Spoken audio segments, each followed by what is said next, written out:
My name is Jenny Harden. I am conducting this interview on behalf of Unity Hospice. Today we are interviewing John Porter. The date is November 3rd, 2015, and this interview is being conducted in Elgin, Illinois. The purpose of this interview is to record the veteran experience of John Porter for the Veterans History Project. Can you please tell me your full name? Yeah, it's John Freed Porter. And John, when were you born? November the 10th, 1924. We got a birthday coming up. Just a week ago. Oh, yeah. So how old will you be on your birthday? 91. 91. And what branch of service were you in? In the Navy. Navy. And what was the highest rank that you attained while in the Navy? That's something I didn't even bother about. Okay. You know, I could care less. Okay. And what war did you serve during? What war? Yes. Did you say World War II? World War II, Yeah. Okay. And where were you born, John? Marblehead, Ohio. Okay. What were the names of your parents? My mother's name was Elfrida. She was German. My father's name was Nelson, and he was English. Okay. And what did they do for a living? What was their occupations? Well, my mother was a mother Okay. for a lifetime, you know. And my dad, he worked in for U.S. Gypsum Company for a long time, and it was in like a boiler room. They needed heat all over the plant, and so that's what they were doing. And they also manufactured their own air pressure and things of that sort. Okay. Did you have any brothers or sisters? Yeah. 3 other brothers and a sister. Yeah. What were their names, or what are their names? My sister's name was Catherine. My brother's name was, well, let's see, we called him Fritz, but it was Frederick. Okay. Nelson was the next brother, and then myself and another brother who was Hobart. Okay. All right. And what about children? Do you have any children? Yeah, I have 3 daughters. What are their names? Pamela is the oldest. Jacqueline is the middle daughter, and Deborah is the youngest daughter. Okay. And are you married? No. Were you married before? Well, sure. Yeah? Okay. So, were any of your children or your siblings, anybody else, members of the military as well? Oh, no. No? You were the only one in the family? No. In my own family, yes, but my oldest brother was in the Army Air Force, rather. Nelson, he was in the Navy. He rode those PT boats Okay. in the Mediterranean and out in the Pacific. And then myself and my youngest brother was in Korea. Yeah, that's Korea. That's what I was going to ask if any of them. So, Yeah. okay. Yeah, but that was after the war was over. They didn't have anything going on there in Korea. Sure. Okay. And what were you doing before you entered the service? Did you go fresh out of high school, or? I was in school. Yeah. I was 19 when I went in. Yeah. This was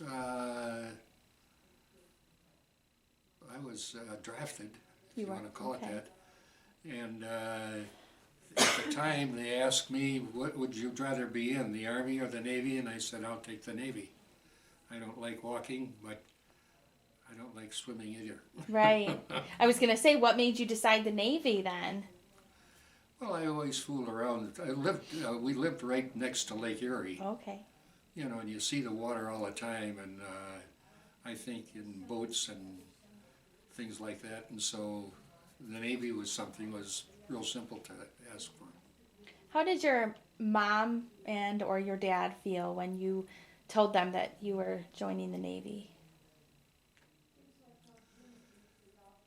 Well, I'm sure they didn't like it, but I can't answer that question. Yeah. Really. Okay, that's okay. So, do you remember the day that you left for training, for basic training? Well, I can remember going there. It was here in Illinois. Yeah. Uh, but I can't remember the date. That's oh no, you don't need the date. That's okay. You know, That's all right. I don't. Did you enjoy basic training? I had no problems with it. I'll put Okay. it that way. And did you get to get trained on weapons and things during training? Yeah, that was after though. That's after our basic things that we did. We started to get into Okay. weapons and things. And of by that basic sort. stuff, was it marching and Yeah, that's how the heck should I say that? They were teaching us how to be. Well, I guess they're teaching us how to be a man. I guess. yeah. You know, I don't know. Was the transition difficult for you going from civilian life to now being a member of the military? No, that didn't bother me none. No. No, Okay. that didn't bother me none. And what was your job in the military? Well, naturally it was a gun, and the one that I liked best of all was the 20 millimeter. However, 5-inch 38s, we had those, and 3-inch 50s, and 40 millimeters. We had them all, and we had to know how to do most everything, all the jobs on all of them. Right. But I liked the 20 millimeter the best of all. Yeah. So you were a gunner? Yeah, Yeah. you might say. Okay. And did you enjoy that job? Was there something else you would have chosen, or how did that work? Did you get to choose that, or did they assign it to you? No, the ship I was on had 50 caliber machine guns on it, and they were not operatable, and they had to change them out, so they changed them out to 20 millimeters. As far as that, and that was the only one. The gun in the rear was believe it or not, it was a 6-pound thing that I think they found in a junkyard somewhere.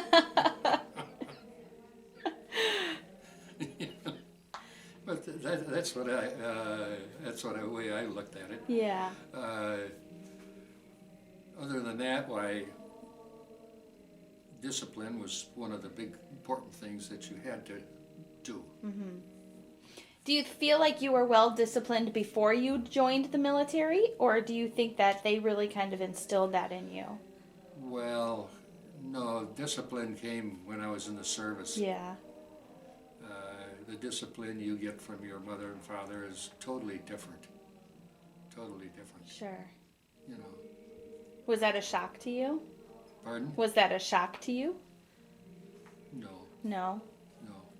So during your training, do you have any of instructors that you can recall that made an impact on you? No, we went through this stuff so rapidly because that was in 1943 that, you know, it was so rapid that I had hardly ever found their names. However, Right. the guy that ran the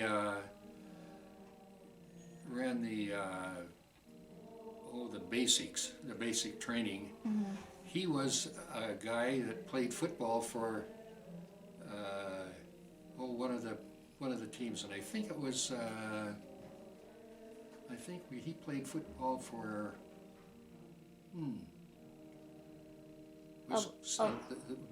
the team up in Wisconsin. I can't even think. Green Bay Packers? Yeah, I think. So he was a Green Bay Packer player and then went and joined the military? I don't know how that Yeah. happened, Okay. but you know, he could, if we had to run, he ran as well as we did, you know, and he did everything that we did. Yeah. And he did that all the while he was in the service, I guess. He was in better condition than we were. From playing football. So during your training, did you receive any kind of specialized training? No. It was pretty much the same for every one of us. Yeah. The biggest thing was discipline, and when you're once in and you're on a ship, you learn all you can about the weapons that they have. Sure. You know. That's what I was going to ask you about your training on the weapons. Had you shot guns and things before the service, before you joined the military, or was this all new to you? No, we had, since there was boys in our family, my oldest brother he liked to go hunting, so we had shotguns and weapons, and they sat in a corner in the kitchen, and no one ever touched them except when hunting season come up. Well, then we'd Right. clean them, and then that's when we would touch them. It's very different from nowadays, where you have to have everything locked up and for it just to be sitting in the kitchen. Well, yeah, but it was best not to touch them. Yeah. You get your head knocked in. Right. So during your training, how was the food? How was do you remember any of the small details Never about even it? thought about Never that. thought about it. What about a social life? What did you do for fun while you were going through basic training and your job training? When you had some off time, do you remember what you would do? No, I was at sea a good pair of the time. After I once went through basic training, we were put on board ships, and I spent most of the time at sea, it seemed like. Yeah. We'd get off, and what we did, I don't even remember Okay, anymore. that's okay. You know. That's okay. So when you found out that you were being shipped over for the war, where did you get stationed? Where did you get shipped to? Where did I what? Where were you serving? Where did you serve during the war? What ocean were you on? Do you remember? All of them. All of them? The first ship I was on, I can't think of the name of it right now. That's okay. But the first ship I was on was it was a regular cargo ship, Okay. and that's what I was on, all of them. And we did coastal things along the East Coast. We would get stuff from one port and take it to another and things like that. And then right around Christmas time, 1943, we pulled into Boston, and they immediately went to work on this ship, and I knew we were going to have a lot of trouble, because they tore all of the innards, and they tore them all out, and they laid them all down inside the ship. In other words, if that ship would have been hit by anything, it would have sunk immediately, Right. if not sooner. Right. And they we were loaded with trucks of weapons and trucks of this and trucks of that. This was solely an invasion type operation that was going to go in. And we went to Halifax, Nova Scotia, and that's where the whole system was made up. In other words, what did they call them back then? You'd have all the ships, and then we started heading across the ocean. We were far enough north that we went through icebergs and all of that. Mm-hmm. And we were always concerned about that, because a submarine could go down underneath the iceberg and you would never know it. You'd never find it. Right. Because, the ice would protect it. Right. But after once we got in at sea and beyond no return, in other words, we were far enough away that we couldn't turn back because that was too long, we lost our boiler. And we were dead in the sea, if you want to put it that way. Right. And we blew a tube out, and we had no tubes to put in there. We couldn't fix it ourselves. We only did what we could in order to get steam back up. And what we did was we plugged up the tube that was damaged with everything and anything. If we had all wood chips, we would have done it with wood chips. Right. But we used cereal and anything that would expand. Mm-hmm. In other words, we had to try to To stop fill it it from in. leaking. Right. We never did. But anyway, and then we had a long rod that went through it from one end to the other, and we put big washers on the ends and tightened it all up, and we were able to get about 5 pounds of steam up on the boiler, and the English destroyer that came by gave us our position, gave us the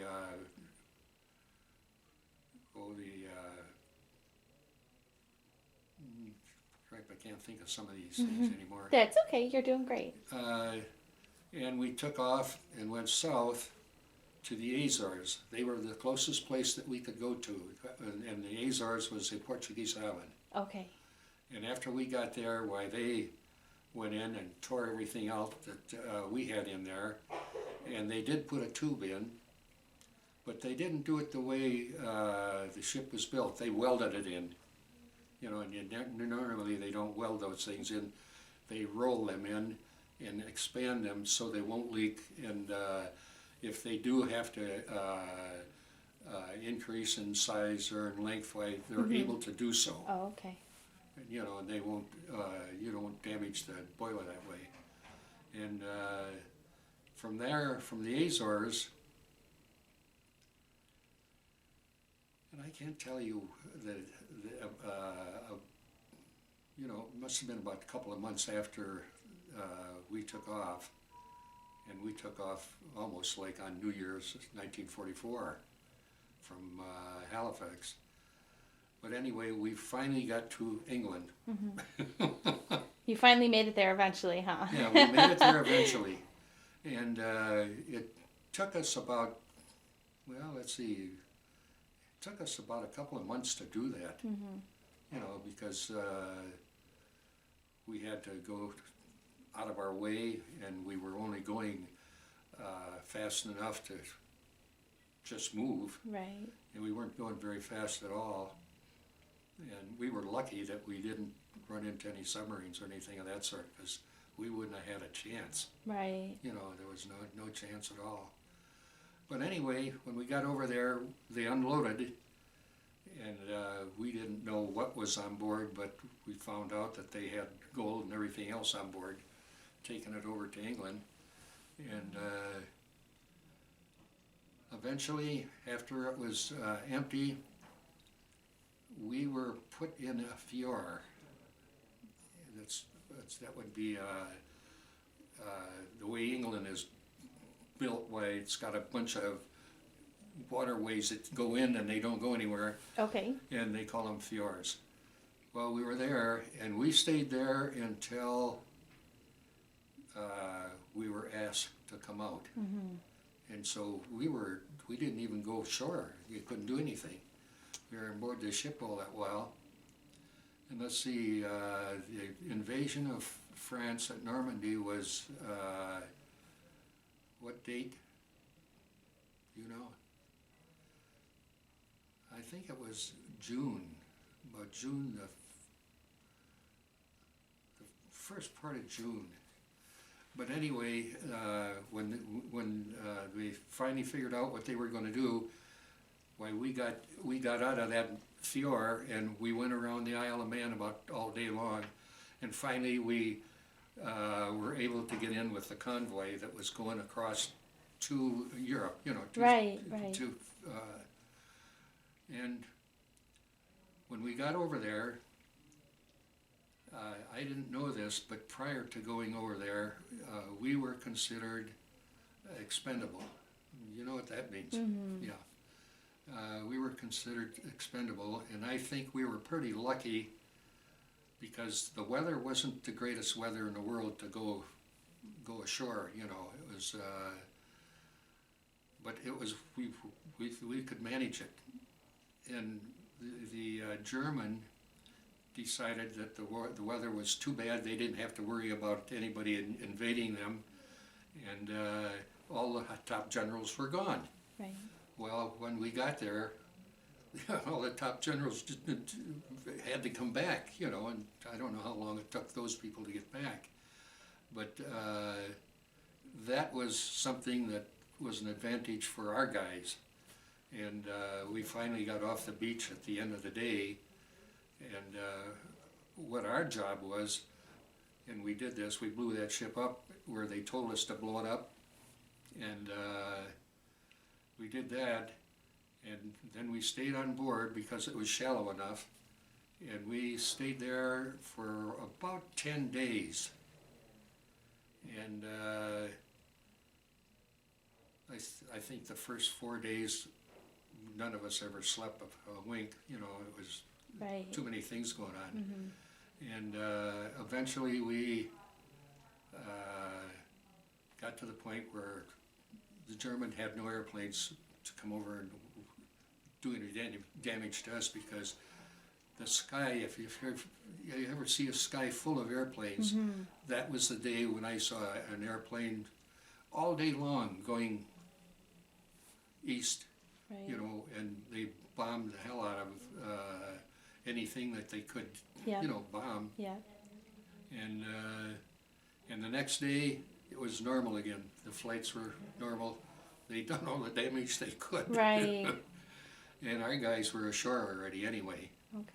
And in 10 days' time, LST did come around and pick us up Okay. and took us back to England. And I got a interesting story to tell you.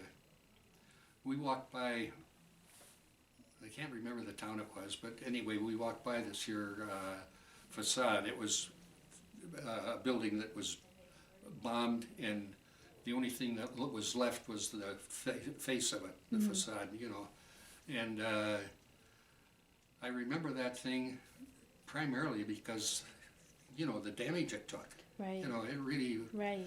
it probably had 2 rooms, and then they had a little bar or something like that in there for anybody that wanted to be in that area for a short period of time. It was like our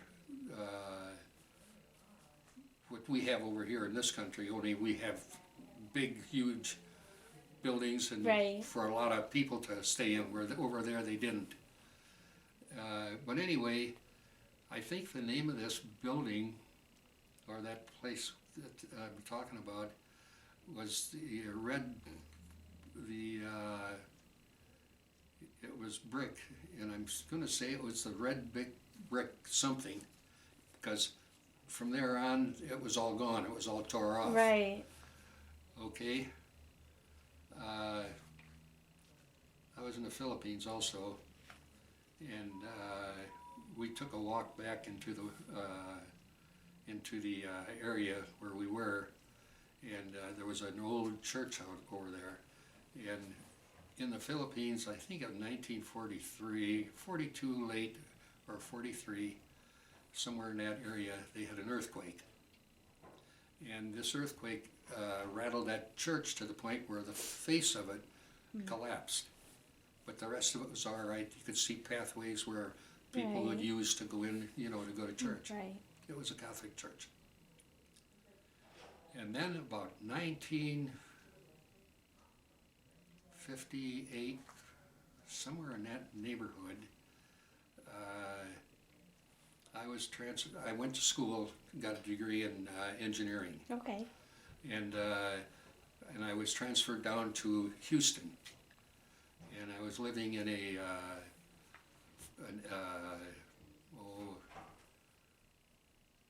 what the heck did they call them back then? I forget now. But anyway, I was sitting down in the dining room, and I had a big book in front of me, all pictures. You remember those books? And you'd turn the pages, and all they had on was just a little caption on the bottom or on the top or what it was, you know. Right. And we come to the centerfold of this book, at least I did, and there that little facade that I saw in England was sitting there, and on the other side there was a picture of that church, you know, and one on one side, one on the other. And I should have torn those pictures out and took them. Right. Didn't do that. Yeah. All I said to myself, well, I know where I was. I don't need pictures. Right. Right. You know, but that was the interesting thing that took place. Yeah. That's neat. I come back on the Queen Elizabeth, and we were halfway across the ocean on the 4th of July, and it was the 4th of July. So that was in 1944 rather. And we got back. They didn't know what to do with us because we weren't supposed to come back. Oh, okay. You know, and so we went on a 30-day leave, and that was the first leave I had while I was in the service. And when we got back to New York, they shipped us down to Florida to a survivors camp. And then we went back and I got on another ship, and it was a ship that, I come out of the Chesapeake, and we went across to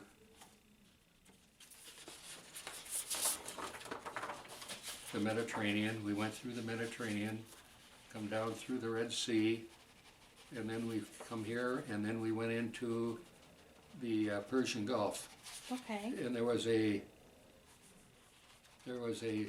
place here in Iran at that time that where we unloaded. It was up the river. It was up the river, right here, between Iraq and Saudi Arabia and Iran. And we unloaded there, and when we unloaded, all of that material went to Russia. And then we come out of there, and we come down. It doesn't say, but it's 60, and we come all the way down, and then we came into this here country here. It wasn't called that. It was called Portuguese East Africa at that time. Okay. And then from there, we picked up a load. We went around the Gulf. Here we went way south. I don't know why we went way south, but then we finally came into Cape Town, and we anchored. Oh, it must have been about 20 miles out because we could hardly see it, and I don't know why they stayed so far away from it. But anyway, from there we went up and went over to Brazil, and it doesn't show where the city was that we went. But anyway, we unloaded and reloaded with some. They loaded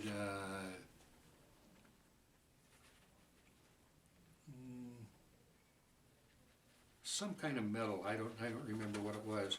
And then from there we went right on up, and I got off that ship.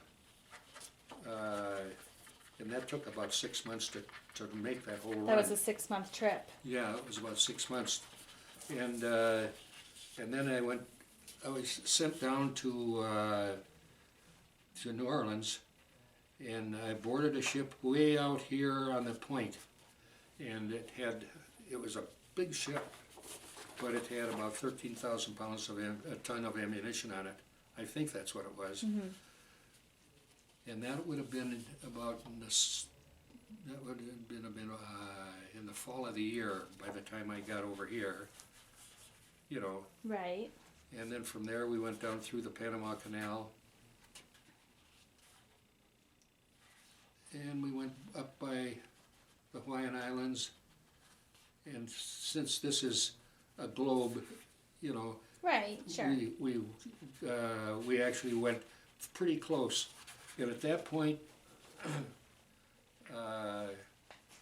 what we did was we went real close to the Hawaiian Islands, and up on one of the mountains, they signaled to us because we had so much ammunition on board. They didn't want us to come any closer. Oh, right. And I guess that was, well, that's the reason that they did.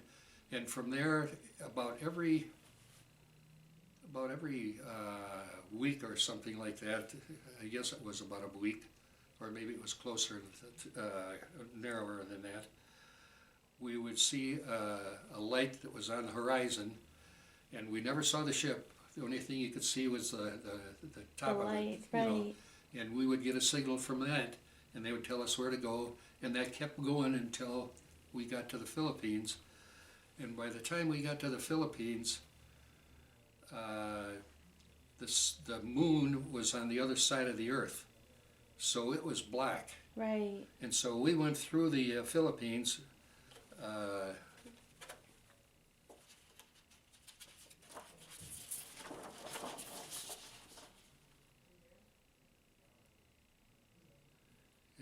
It shows the Philippines here, but it's not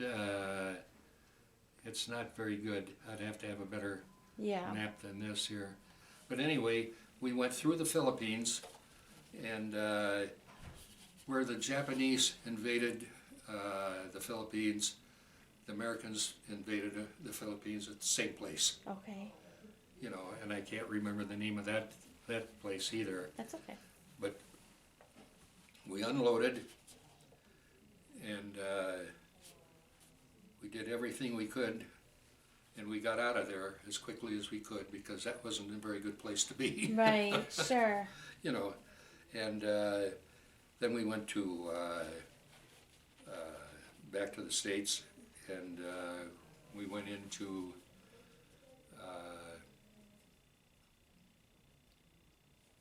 well, what's the big city in the stateside?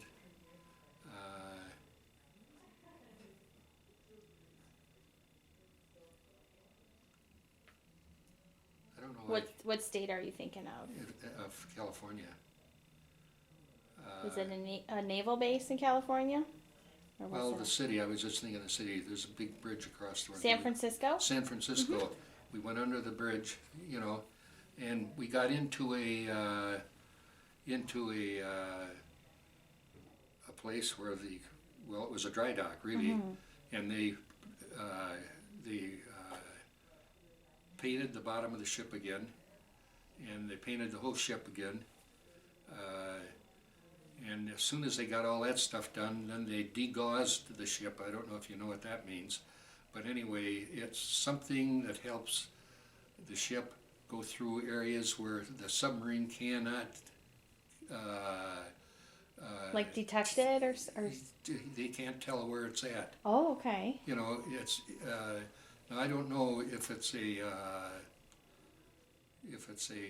when they degauze. I don't know if that's really. I don't know what it does to the metal. Okay. But anyway, the submarines, they couldn't detect it. And so that's what we went through. Right. And we went all the way back into the Pacific again. And I can't think of the name of the island that we went to, and I think it was in the Marshall Islands, right here.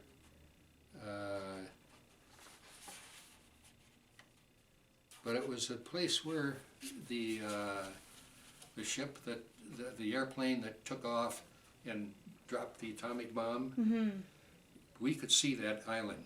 Oh. No one could get over to that island. You couldn't even get close to it. Right. Because they wouldn't let you. Right. You know. But anyway, that that bomb was dropped when we crossed the equator. We was already on the west side of that, and wherever the equator is in here, Right. why we were across it, and this may be the equator here. Yeah, I believe so. Right here, and that's when that bomb was dropped, and it was only a couple of days later where we were into the island and we were docked. Right. And it was, by that time, they dropped another bomb, which was only a couple of days later, they did that. And that's when the Japanese decided that they better quit, Right. you know. And so that's where I was at the end of the war. And we unloaded the ship there. That was an invasion load that we had, and that's what we were going to do. We were waiting for the invasion of Japan. Right. And but they unloaded it, and we come back, and it took me about, I think I got out of the service in March or April sometime in that area. Okay. I was in Florida. Well, when I got back, I got another leave. So that was 2 leaves I had. And then I went to San Diego, and from there we boarded a barge of some sort, and it had been in the Philippines, rather in the Hawaiian Islands, and they pulled it back because, you know, they didn't need it anymore. The war was over. Right. And so they pulled it down through the canal, and then back up to Jacksonville, Florida, and there was a river there where it was just full of small ships, and what they did with all those things was sold them, and then they would tear them apart and use the metal for whatever they wanted to use the metal for. Right. And that's what they were doing.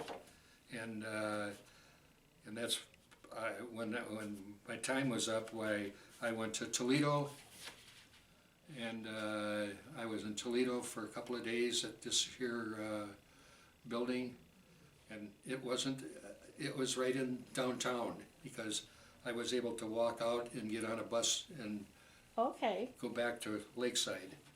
And so that was my experience. That's amazing. So let me ask you this. You made a lot of stops as you were showing me the map. What memories do you have maybe from other countries that you had stopped in? Do you have good memories? Do you have bad memories? You made a lot of stops. So do you have any? Were you allowed to get off the boat when you did these stops? Yeah. Yeah. Where was your favorite place to stop? Probably the best place to stop in the world at that time was England. Okay. When we went into Iran, that was a place where you didn't want to live. Sure. So when you made these stops, like England and how long were you there? Was it a matter of hours? Was it days? Long enough to unload and get out of there. Unload and get out. Yeah, we didn't stay around. Sure. Just 1 minute. Right. Probably another place.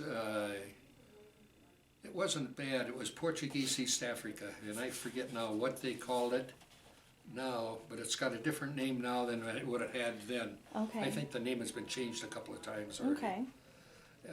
That wasn't so bad. But the interesting thing about that, see, that was Portuguese. They weren't in the war, so we had to wear civilian clothes. Okay. And we got off the ship, and we were followed by their people, so we wouldn't get into any trouble. Mm-hmm. And we were able to walk by the German consular, and they had their swastika sticking out. Right. And a guy took a picture of us. One of the crew members took a picture of us. That's a little ironic, isn't it? So you were with the same group of people for a long time on the boats, or did you? Oh yeah, after I once got on a ship, That was it. That was it. So tell me maybe about the camaraderie. Did you the camaraderie of it is what I'm looking for here. Did you make friends? Did you do you keep in touch with anybody you do, still? yeah. Uh, but it, that's the last time you see him. When you leave that ship, that's the last time Sure. you see So him. you didn't keep in touch with No, anybody I didn't after keep that. in touch. So did you have downtime on the boat? I mean, did you have time where maybe it was where you guys could just hang out? What did you do like to take a break? Generally, you just wound up eating, and Yeah. and you've been up almost all day, or and if it was at night, well, you're up almost all night, and Sure. you just fell asleep. Sleep you was get- good for you, huh? Yeah, Yeah. there wasn't a lot of running around to be done. Yeah. That isn't what we were on board for. Yeah, that's true. So, were you able to keep in touch with family, friends, while you were out on the ship? Yeah, you could write, but it took months for them to catch up with you. By the time they caught up with you, 2-3 months had probably rolled by. And, Yeah. But Did you look forward to mail call? no, because they knew you were at sea, and they knew doggone well that they're not going to get to you. Right. And so whenever anything would happen, they would write a letter. My mother would, and we'd find out what went on, what they were doing. Right. But other than that way, it was, practically around the world. Yeah, sure. I was in all the oceans except the South Pacific. I didn't go below the equator there. Here, I was all the way down on the south side. And that was interesting too. At night, I followed the stars, watched them, Okay. because they were always shifting, And down there, the thing that was so evident was the Southern Cross. It was a star here, star here, star here, and here. Right. And it was a Southern Cross.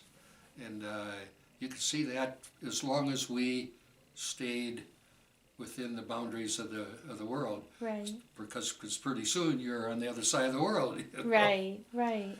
Because of it being round. And but there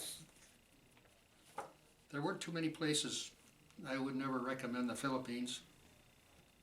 I wouldn't recommend any Oriental place. Yeah, sure. So you had pointed, where were you when the war had ended? I think you pointed it out on there. Yeah, I was in the Marshall area. Well, we had just crossed the international date line, and we were far enough down so we could go right into the Marshall Islands.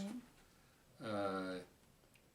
But other than that way, and that island was pretty much loaded with nothing but military people. There weren't any civilians there. We did see a few Japanese prisoners, but they weren't permitted to leave until a ship from Japan came down and got them. Okay. And but they got out of it and run around, and they'd always go back like they Right. were always Sure. there. Sure. So. And they were all young people, Yeah. no different than we. Right. Right. Did you know then when the bomb had dropped? Did you know the war is over? Were you confident in that? No, they said an atomic bomb was dropped. You go through school, and you take chemistry and all these things, and you knew that there was something that was chemical, something, an atomic. As soon as they say that, Sure. well, you know that hey, there's something chemistry in here. We didn't know what it was, and they said it was a bomb. We had no idea that the thing was going to wipe out a total city just with one bomb. Right. Had no idea anything along that line. I think we were all glad the war was over, and I wouldn't understand anybody any other way, Sure. And those people that were able to hide booze. Celebrated, right? So tell me about the day that you got back home, when you were back on dry land. Do you remember that day? You said you came in through Florida, right? Yeah, I come from Florida, Mm-hmm. and I went to Toledo. Was discharged in Toledo, and then I got a bus. It was a bus that ran through a bunch of little towns, and eventually it got to Lakeside. Okay. You know, it was scattered all around. And the guy that ran that bus was, his name was Schuster. I remember that. But then I walked home and I said, "Hey, I'm home." Oh, that must have been a great feeling. So, are you now currently a member of any veteran organizations? Have you been VFW, American Legion, any Both of 'em. groups? Both of them. Yeah. Yeah. Are you active with them? No, because see, I joined both of them in Ohio, Oh, okay. and I haven't bothered to change. When I was, see, and I lived with, while I was in Ohio, now this has anything to do with the war. Oh, you're fine.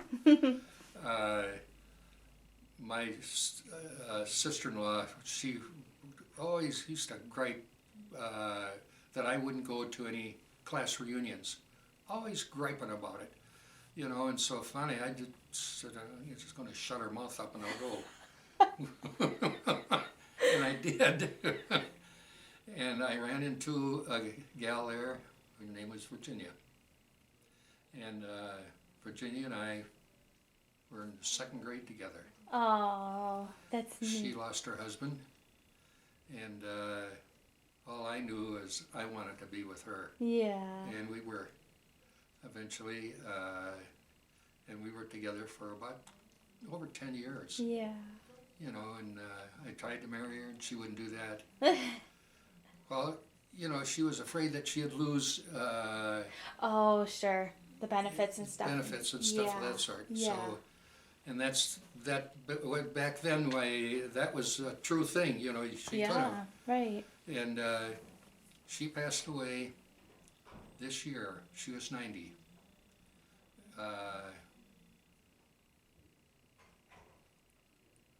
She passed away in April. I can't remember the day, but she passed away. Yeah. And and she was living in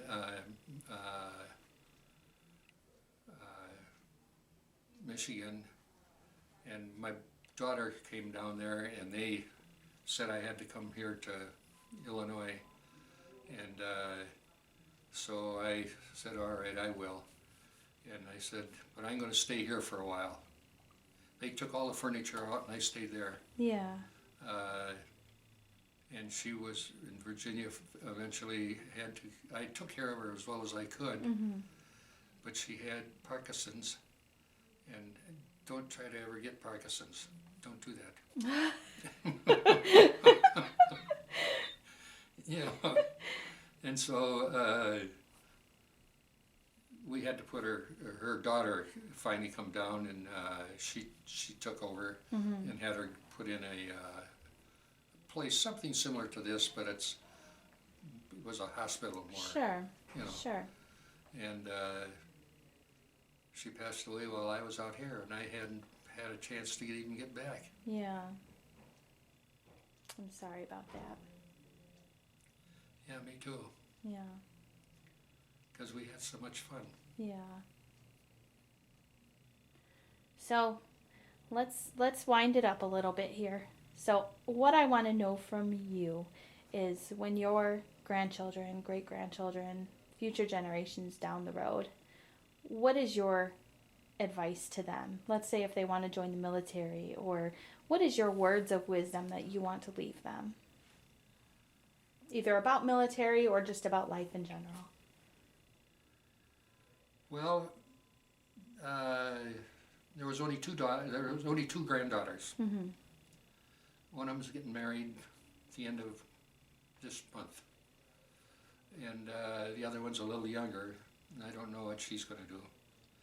The rest of them are boys, and we have a set of twins, and they're in college now. And the thing that they did when in high school, they took 3 years of German, and they were very smart. And they're taking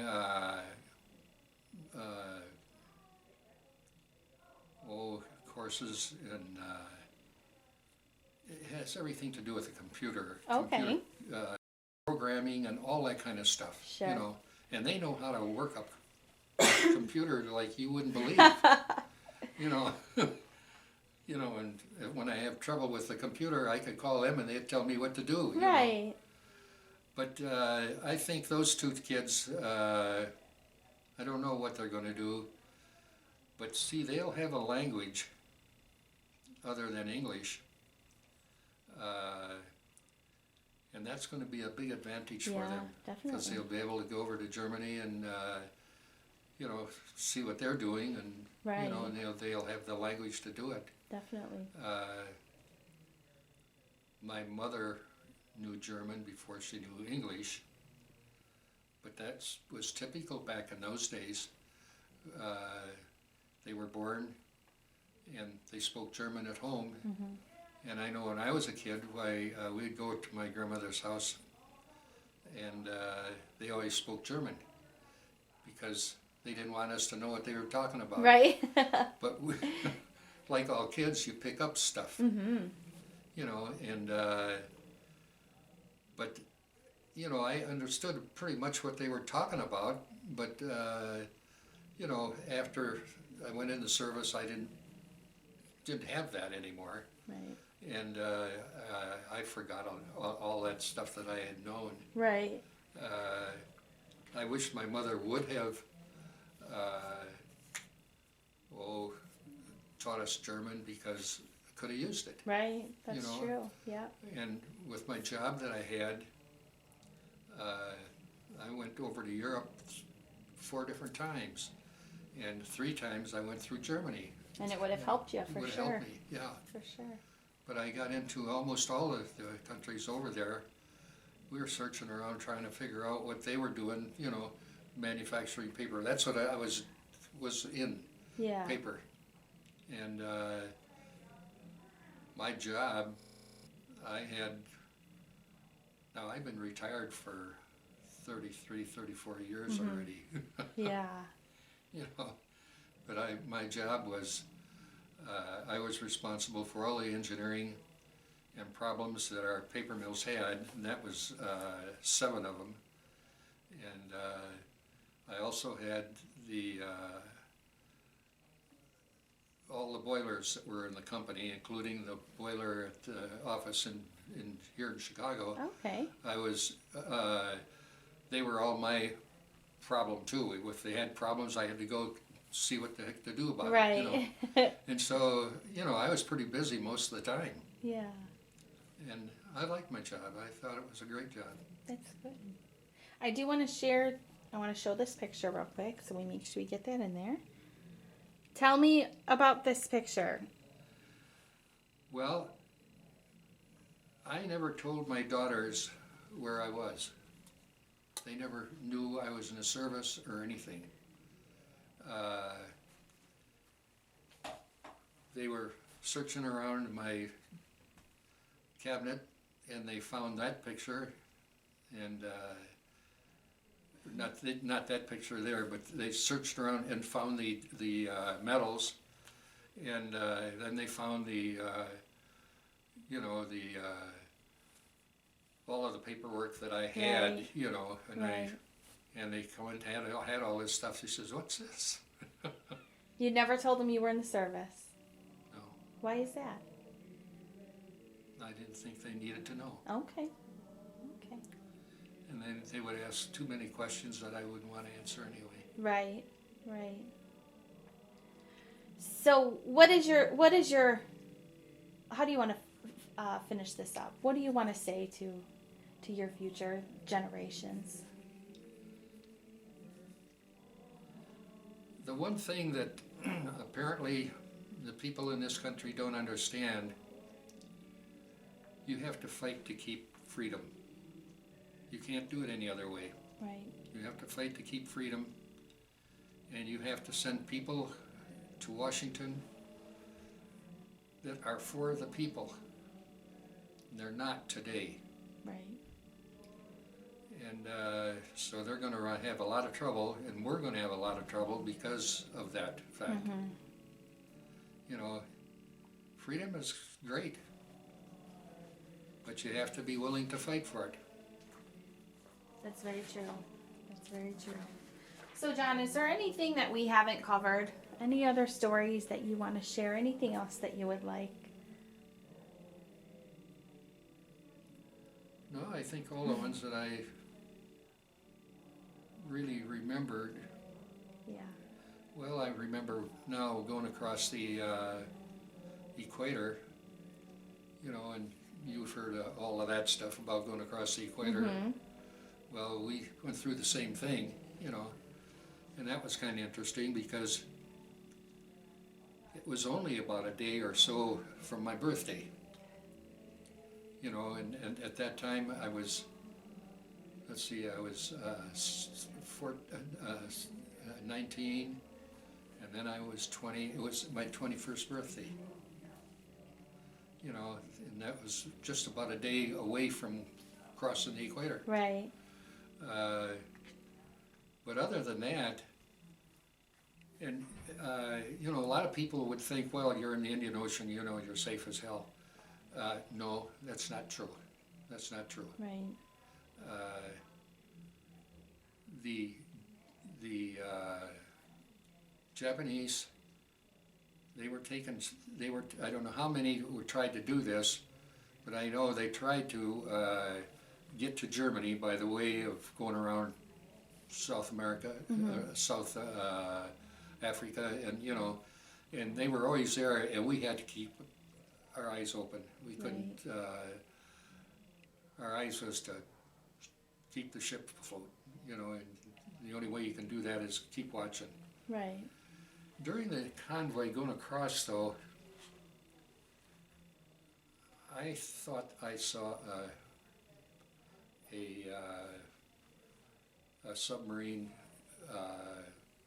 What did they call their things when they stuck them up through the water? I know what you're talking about. I don't know what they're called. Yeah, I can't think of the name of them right now, but I think I saw one of those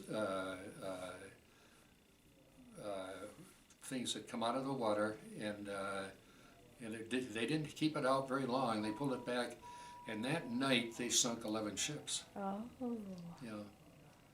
You know, and we could see them. We could see the Right. lights, because if there were any ships that were full of fuel, why, you know, that fuel went up in smoke. Right. Sure. But we could see, and they sunk 11 ships that day, that night, and you know, I guess it was not a very good deal for us. Right. But other than that, I can't think of anything. Your stories were amazing. They were. You kind of told right from the start, right to the finish. I mean, it was perfect. It was perfect. I do want to say on behalf of Unity Hospice, thank you for your service. Thank you for sitting down and talking to me today. Yeah. It was you know, wonderful. It was wonderful. Yeah, I never bothered to tell anybody anything, Yeah. and I still don't. Right. This is the first time I ever went through it all. Right. It's amazing. So, John, thank you so much, honey. Thank you. Sure.